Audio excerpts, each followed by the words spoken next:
Hello there, YouTubers. This is CD Maniac here doing what's going to be probably a series throughout most of the World Championship for League of Legends in 2015.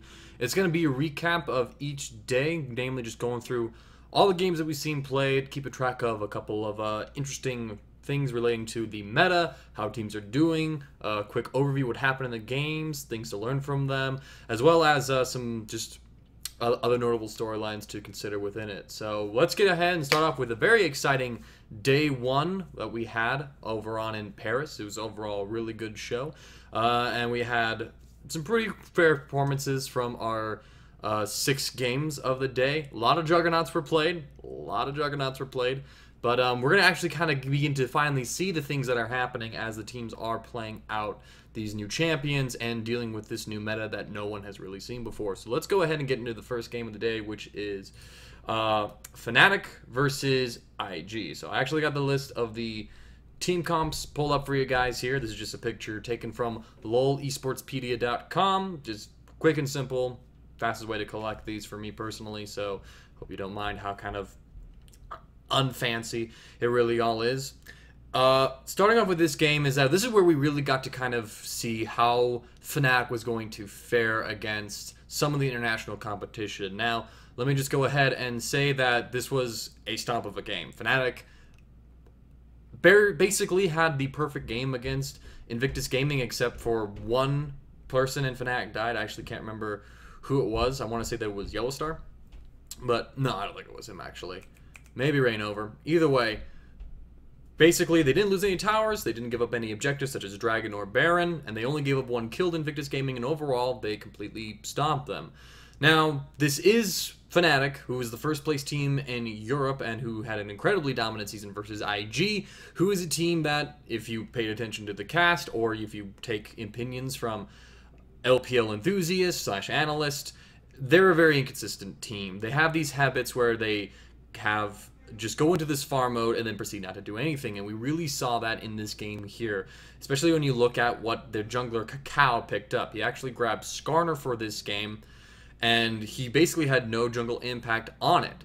Now, my personal thoughts on Skarner is that I think he's really tanky, I think that he fits some compositions, but it doesn't really work in this particular case. You're going to be up against an Elise who's going to exert a lot more early game pressure than you do, and Rainover did. Rainover in conjunction with Huni was able to actually go into Cacao's jungle and invade him, which is, in a way, the reverse narrative of what some people were expecting to happen in this particular matchup. Rainover has been targeted as the weak link of Fnatic. Cacao has been exalted as one of the best junglers in the world. So the fact that this situation occurred and that what we expected to is reversed can be a little surprising to consider. That being said, though, IG go with this really just stay back and kind of farm composition. It really lacks this engage. It wants to go for these picks, and when you fall behind with a pick composition and you lose on the visit control, it's going to be really hard to really do anything from it. Well, what's interesting here actually to note is that Fnatic did a fairly smart play by actually using a pocket Shen support pick. Shen support is not something that we usually see in the eastern regions, and we haven't seen it for quite a while actually, but Fnatic picked up Shen halfway down the draft, and so Invictus Gaming, probably anticipating it being a top lane pick, locked in Riven for Zitai. Now, this is also just counterintuitive to what they've drafted so far, because Skarner is an early game aggressive jungler, so he's not going to be able to gank for Riven and get her to snowball ahead. And so, with that pick, they were actually able then to give Huni Hecarim, who did fairly okay. He just stayed back and farmed like he needed to, and was able to control the game from there. So, Fnatic, overall, it's really kind of hard to read too much into this particular victory. It's pretty clear that Invictus Gaming's issues flared within this game, and so we don't really know how Fnatic is actually going to stand up to a game that is performing at peak level, or performing with a cohesive identity. So, Invictus Gaming is suffering from the usual issues here, and Fnatic has actually done a really good job of drafting a composition that you would basically have seen, except for the Elise, earlier in, like, the year. I mean, we haven't seen top Hecarim for a while. We didn't really get to see anything new out of him. Huni was just building standard, started with the Frozen Heart, then into the Triforce, which usually those would be reversed. None of the new items on that champion yet. Invictus Gaming surrendered too early for us to see that. But Fnatic didn't show anything new here, and that's going to be important as the group stage progresses on.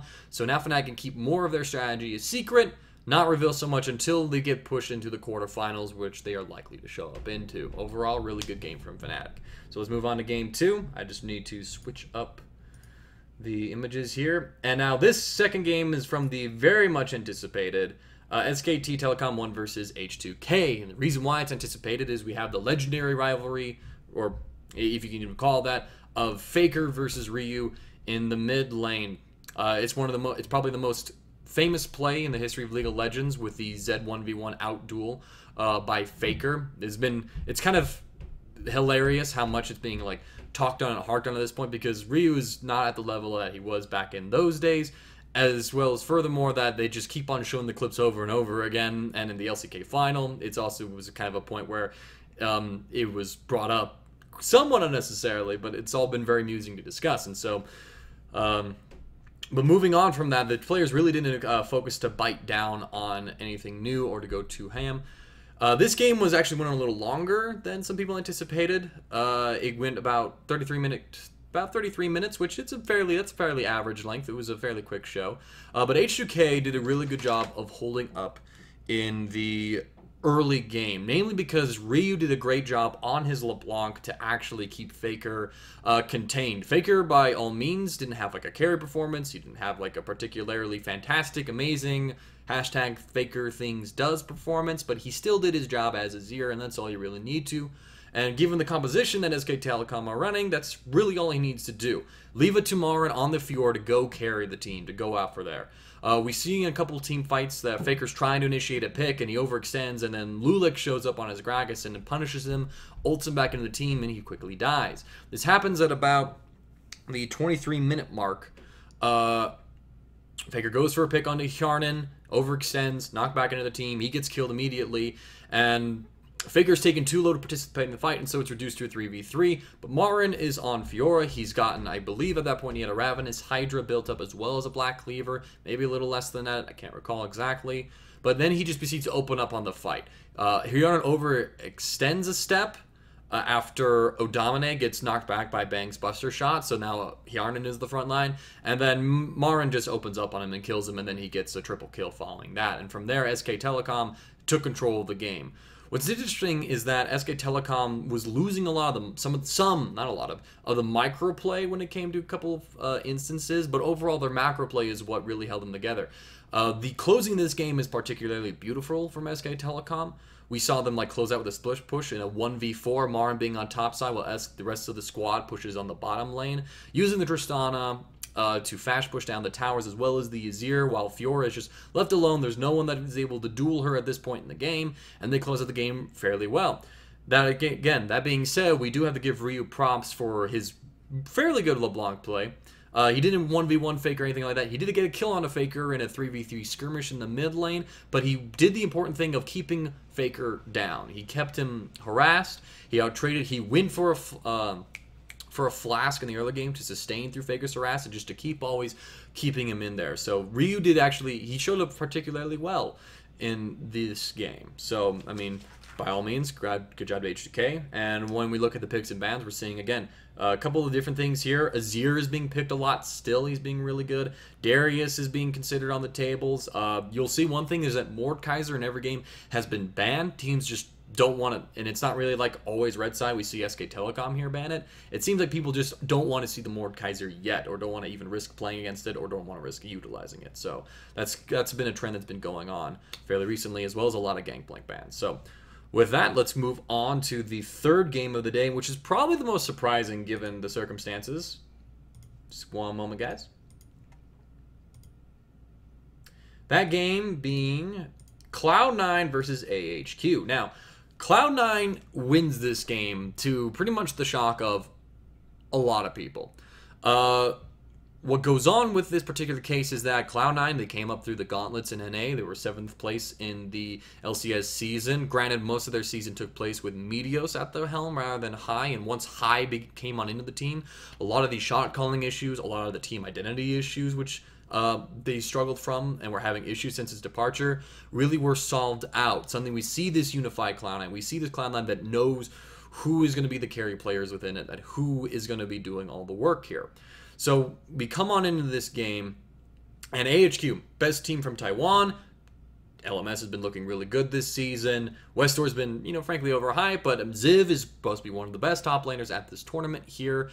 And then Cloud9 comes out and they close the game in 23 minutes. Now, where this really begins to go wrong for AHQ is that they don't snowball the advantage that they have in top side. Ziv is playing with Darius, who's a very powerful juggernaut. He's been picked a lot in these games, although he actually has a fairly low win record after these couple of games today, which is surprising. But despite that, making sure I'm just getting the right name, it is Ziv. Yeah, okay. Sorry about that. When we come on and look into this game, Ziv immediately begins to open up advantage on Balls, as we can expect. Balls just isn't the same caliber player that Ziv is. He begins to build on his own like about a 30 CS advantage in the laning phase. Meanwhile, though, Mountain, who is playing Rengar, which is a surprise pick that we didn't anticipate seeing, is trying to repeatedly gank lanes. The first gank goes very well. He ults on into the lane, he gets the jump on Incarnation's Veigar, and he gets a kill for Westor's Fizz. All looking good. Okay. The next 3 or 4 ults from Mountain are complete duds. By that I mean he doesn't ever pull the trigger. He returns to the mid lane to gank Incarnation, who plays it rather well, stays back in the lane, and is able to avoid the gank because he gets the notification before Mountain makes his move. Mountain popping the ultimate a little too early. And the next couple of ganks, he activates the ult when he's like not even decided he's going to go in, and then he backs off and doesn't pull the trigger on it. And later on in a team fight, he waits until he basically has no support to try and assassinate just one of Cloud9's backline, gets turned on by 4 people, and just solo dies. It was really a pathetic Rengar performance by all means. So they failed to snowball Ziv's advantage in the top lane to take control of the game through there, as Mountain fails to really continue to make the plays on the Rengar. We see Westor trying his best to keep the team together, or rather to try and carry the game on his own. He gets a duel against Balls' gangplank in the bottom lane. But when it comes to the team fight, Cloud9 is just too on point with it, and AHQ really doesn't know how. They show that they don't know how to play against a Veigar. Veigar being a champion that's been buffed recently, he now gets AP stacks if he gets assists.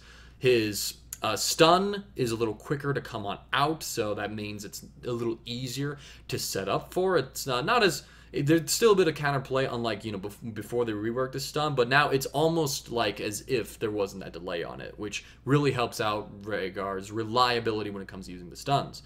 On gets caught out several times in this game by that Veigar stun, and with Cloud9's composition, they're able to siege really well, and AHQ has little to no wave clear in their composition in order to handle that. So once Cloud9 is able to group mid, drop Veigar's stun, catch a couple of people out, and just delete them with this composition, there's nothing AHQ can really do. They didn't force the fights early enough to win these skirmishes and snowball ahead and prevent Cloud9 from getting to that point. Instead, they just allowed Cloud9's comp to scale, and because of that, they quickly lose the game, basically just through terrible play. Cloud9 did good to punish these mistakes from AHQ, but really when your jungler wastes 3 of his ultimates in a row, and that is how he is supposed to gank your lanes, there's not really much that you can do. AHQ did basically their best to ensure that they lost this game, which is unexpected from the Taiwanese region, given how strong they've been looking. Hai was able to show up on Lee Sin in this game. He had some fairly decent mechanics on it, and it was serviceable at the very least. Carnation did really well on his Veigar. It's a historic champion from actually, and everything else was fairly common and expected from Cloud9. So overall, a very tight game from Cloud9, and AHQ really needs to get it together if they're going to come out of group strong, like some people are predicting. So next up, we're going to have EDG versus Bangkok Titans. So this is the second seed of the LPL up against the wild card qualifier from the Turkey tournament. Another, I think it's a GPL team is where they're from. I know they're from Taiwan, but not necessarily the LPL. Or not the LPL, excuse me, the LMS. Yep, is the GPL league. So let's go back. Bangkok Titans lock in this composition that's basically like all AD. In fact, there's just basically all AD all around in these games. No one really goes for any AP champion or real wave clear. We see EDG pulling out compositions very similar to what they used in the LPL regional finals. They get Mako on his Thresh. They get Deft onto his Jinx. It's a incredible champion for Deft to play. He's got a solid win rate on it. Amazing J goes for his Darius. Clear Love locks in his Skarner, and Pawn goes for Gangplank. This is nothing new from EDG. This is very standard, and so we don't see anything different coming out of the team. They're able to keep their secrets, which they don't have to really break out. It's the Bangkok Titans. Bangkok Titans go for a Vayne, Zed, composition that's supposed to just kind of like win lanes, win game, I assume, except for in the case of Vayne. You have the Zed for the assassination to try and go for the Jinx. You have the Vayne to build up a little split push pressure, get these late game team fights, and then the Maokai, Braum, and Rek'Sai to peel for those or to die, bang on the situation. At 4 minutes in the game, Bangkok Titans try and defend their bottom tower from being sieged on by Edward Gaming, and Deft walks away with a triple kill. That's like really all there is to say. It's just a case of Bangkok Titans aren't that good. Edward Gaming is a very dominant team, and they just were able to take a huge advantage and just completely wreck with it. So it's kind of like how it goes. Very good popcorn kind of game, but it's just kind of really sad to see Bangkok Titans just have such not put up a performance level that gives us some other like high level of gameplay. So that's all there is to really say about that game. So the next game on our list is, let me get it. Probably this was the closest game of the day, and for reasons that aren't particularly good. This is Counterlogic Gaming versus the Flash Wolves from Taiwan. They're not Yowie anymore. People get mad about people for doing that, so I had to call that out. So when it comes to this game in particular, we see a lot of the issue. We kind of see it play out almost textbook CLG style. They get a very solid early game in. The mid game comes around, they kind of forget how to play their team composition. They struggle with it, and the Flash Wolves are able to build up quite an advantage over it. They begin to take the dragons. They begin to secure objectives. They even get a Baron in this game, and then they're able to take some of CLG's base. But then the late game team fights roll around, and then CLG is able to actually outperform Flash Wolves in those moments. Double Lift gets a lot of key crits in this fight that allows them just to completely take targets down. Flash Wolves overextend in a bottom lane inhibitor tower push, and that loses them 2 members, which effectively resets the map. And then CLG is able to get a pick onto NL. I believe it was him who played today, which is a different one of the 80 carries. It's their Korean 80 carry. No, they've had Kramer, pardon me. Excuse me, that's a very big faux pas on my part. They play with Kramer in this game, who is their Korean ADC, and he gets caught out one time by an X-Smithy's, by Elise's Cocoon. And that's long enough time for him to get immediately killed, and then CLG takes that and snowballs it into taking most of the middle of the map. They take the middle inhibitor tower and the middle inhibitor. They're retreating back, and they keep the pressure up, and then they're actually able to close the game with another Cocoon onto Kramer as he's positioning aggressively, trying to finish out the fight and kill the rest of CLG. In this game, what's interesting is that CLG invests into an early game strategy, and it doesn't really work out for them. Xmithy camps the top lane for Zion, which is something you expect. Stake has been targeted as the weak link of the Flash Wolves in this tournament. It's a top lane carry meta, and Stake isn't particularly a good top lane carry player. Zion, he's one of the best top laners in NA, and he's got a reputation for split pushing and for playing carry champion, so this is by all means his meta. Zion gets these ganks from Xmithy, and all they do is claim Stake's Flash. This does build up for a 30 CS lead for Zion, but Xmithy takes about 3 minutes in the top lane, ganking Stake over and over again. And then Karsa in the jungle on his Rek'Sai makes 1 gank onto Zion, and they get a kill for Karsa. The kill doesn't go over to Stake. So a lot of Counterlogic Gaming's time spent in the early game trying to get Zion ahead doesn't pan out for them as much as they would like to, and then it effectively gets reset. About 3 minutes of effort reset by 1 gank, which is a huge detriment to the early game. Double Lift and Aframu on the other end are holding their own in the bottom lane. But where CLG begins to slack up in this game,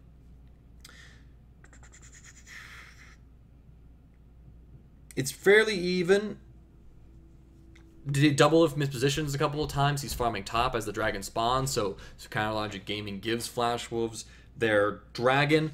Counterlogic Gaming goes for a Baron attempt. They have a pink ward on it, but it's not able to actually catch out a green ward. This causes the referees to actually interfere and say that, hey, CLG, we just want you to know there's actually a war on the Baron pit. You can't see it because of a bug.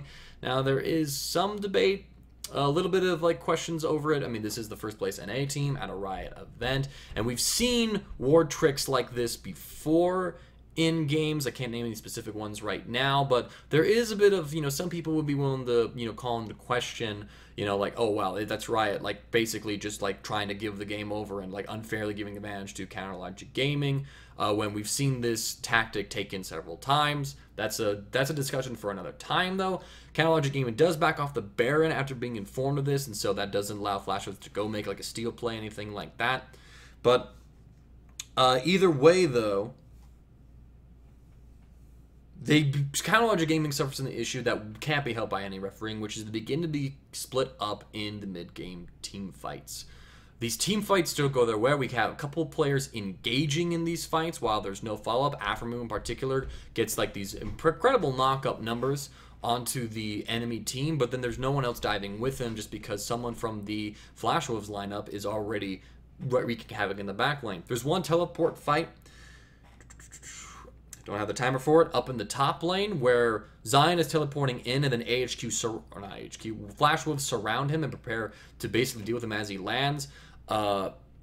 Maple is able to use his Echo to go in onto Pole Belter's Lulu and double lifts Jinx and zone them away to make sure that they can't help out Zion, and they basically split CLG along those lines. So Flashwolves showing that they are team fighting better in the mid game, but then they just can't seem to quite close the game out. They overextend a couple moments, giving CLG just enough room to work with in order to initiate a comeback. So ultimately, very sloppy play from both sides. Taiwan starts off the group stages 0-2, losing to two North American teams, one of them being a rather large upset, the other one kind of being like an even split from conception. But it seems like Taiwan is having a couple of struggles coming into this game, not playing at their peak form, especially in the case of AHQ. Meanwhile, NA is showing up rather well this tournament so far, and we'll see how they go. There are some issues with the macro play from Counterlogic Gaming. We'll see if they can resolve those issues as this tournament go on, because if they face issues like this up against the KU Tigers, they are not going to beat them. Speaking of the KU Tigers, dramatic pause.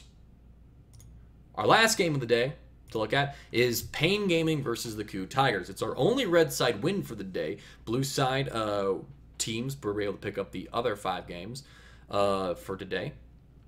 And immediately, we're kind of like seeing like basically almost like a classic KU game in a way. Now, this is also a point to point out that Hojin, their jungler, plays a Lee Sin in his first game, and this is something that's been, something to be expected from this tournament's meta. Elise and Lee Sin are the top priority junglers here, and Hojin is very comfortable on these early aggressive champions, and he very much looked like back in the form that the KU Tigers had back at the start of the season in spring, where before the Cinder Hulk item was introduced. So this is actually a very good time for Hojin to be a jungler. Playing for this team is a very good tournament patch for the KU Tigers, just because their weakest link is actually at its strongest. So that's one thing to point on out. We see other classic picks from the KU Tigers, such as Mebs Gnar. We see, once again, Prey on Ashe. Gorilla on his Immaculate Thresh game, and then we also have a new pick within the mid lane with Kuro's Ahri. So I was a little hesitant about Kuro playing Ahri. It's his first time playing it in the professional scene, as I've been told so far. So when he's picking this champion into Victor, I don't see Ahri's do so well against the Victor matchup. They do have decent wave clear, but they have a harder time getting onto Victor due to the Emperor's Divide. I don't see, or not at Victor's Azir. I would have preferred Victor for Kuro initially, but with the way that this game plays out, it goes on very good. So the first thing to consider in this game is that this goes classic KU way, where they lose the early game but are able to decisively come back in the mid game and late game and completely control the macro game. So Pain and KU both invade each other's top side jungles. They go into the sides. As KU is returning to their red side jungle, Pain is waiting for them and they start a team fight, which nets them 2 kills to the 1 going to KU Tigers. Then Pain Gaming goes for their a standard lane swap that we see in the western regions, where it's a 4v0 or 3v0 tower split push. KU go along with this. Now, what's interesting is that Korea does not perform this type of lane swap. They instead prefer to bounce the wave, freeze the lane, give the AD carry solo lane experience, but in this game, KU opts into it, and I feel like that's a major part of why Pain has such a dominant early game in this game. Coup Tigers aren't playing an early game they're well practiced or well versed with. They've probably this first time they've done the competitive play, whereas Pain Gaming has done lane swaps like this throughout their run up to the World Championship. And so Coup Tigers find themselves in a situation where they're very uncomfortable. This lets Pain set up a couple of dives in the bottom lane where they get several kills out of it and take the tower very early into the game. It's all looking very good for Pain Gaming. Where this game begins to slow down for Pain and where it begins to fall apart is namely just the picks. Once the mid game comes around for Coup Tigers, they just begin to start up these picks, namely with Gorilla leading the charge. Gorilla is able to target Mylon, the top laner for Pain Gaming, and set up his team. There's some just beautiful highlight clips of Thresh in this game. If you want to see that, this is a great Thresh game to observe. Gorilla is almost spot on with his hooks, his lanterns, his ultimates. It's a very beautiful Thresh performance, and it lets Coup Tigers set themselves up to get back into this game. Smeb also has a very, he brings back like an old school build with Gnar by building Frozen Mallet first. Ever since Black Cleaver came out and the split push meta began, a lot of players go for that Black Cleaver first. But with the Frozen Mallet, this is Smeb taking an approach that we see Gnars take when Hecarim was in the meta, where they just use this constant slow to forever kite out the enemy champion and basically make it so that they can't engage on them. And this works very well against Darius. Mylon continues to be unable to really get escape from these ganks, and they continue to go on and snowball from there. Now, Kami is able to perform some very good plays. He basically single-handedly stops a skirmish in the mid lane going completely awry. He has amazing reaction timing with some of his cleanses, instantly removing CC on him. But unfortunately, it's not enough. Mylon really had a performance in this game. Dude had a very bad Alistar game as well. He tries to go for these plays when his team isn't set up there, and that just gets him killed. He doesn't use his ultimate in one fight, and so he just dies while his ultimate is off cooldown. So it's very poor play from Dude in general. And Pain Gaming slowly begins to lose complete control of the game as Coup Tigers immaculately dominate them. Ever since Coup, find it. Coup is able to take the first dragon of the game, and they're able to also take tower objectives when they get kills. Again, this is a very strong macro team. They give up one dragon to Pain Gaming, but it's not that big of a deal. In the meantime, they overextended and took a mid-inner tower, so that's actually a huge way to open up the map for these picks to come in for Coup. They're prioritizing keeping the map open, getting into Pain's jungle, and setting up their picks for him. Arrow had a lot of Ash arrows that were on point in this game. Again, Gorilla's hooks were great, and then Kuro had a massive R game, netting himself a triple kill, as well as like a flawless score line. Ultimately, Pain only got 2 kills in this game, whereas Coup Tigers scored over 20, and they decisively closed out the game with their Baron buff. So it's not much to see here. This is one of the best teams in Korea. Definitely a top 3 team. You could probably debate between 2 and 3 with KT Rolster and the Coup Tigers. But, I mean, I go against the Brazilian international wildcard team. It's not much. It's about what we expected. Now, Pain deserves credit for having a really good early game that was based off of winning a level 1 fight. How well they do without a level 1 fight has yet to be seen at this level of competition, so there is that to consider. But aside from a quick glimmer of hope for you Pain fans, welcome to TSM life, is a very closed out and dominant performance from the Coup Tigers. And that wraps up the Group 1 stage, group stages for day 1, excuse me. It was a very good show all around. A couple surprises here and there. We're seeing a lot of kind of like the meta thing showing up. People don't want to deal with the Mordekaiser. Skarner is looking okay in the right situations, but he obviously has some weaknesses when he's matched up against early aggressive junglers. And there's a lot of diversity going around. A lot of champions are being picked. But again, we're kind of seeing that some of these champions aren't really working. Again, Darius had a very poor record at this day. Granted, he was played by some weaker teams when they were up against stronger teams, so there is that to consider. But we're really kind of seeing that there's a bunch of different options for this meta. Azir is still being used a lot. He's just a really good blind pick. Victor was used once. We're seeing plenty of different options in this tournament, and overall it's turning out to be pretty exciting, and we can't wait for day 2. So thank you guys for watching this very short recap. I will talk to you all later and see you tomorrow.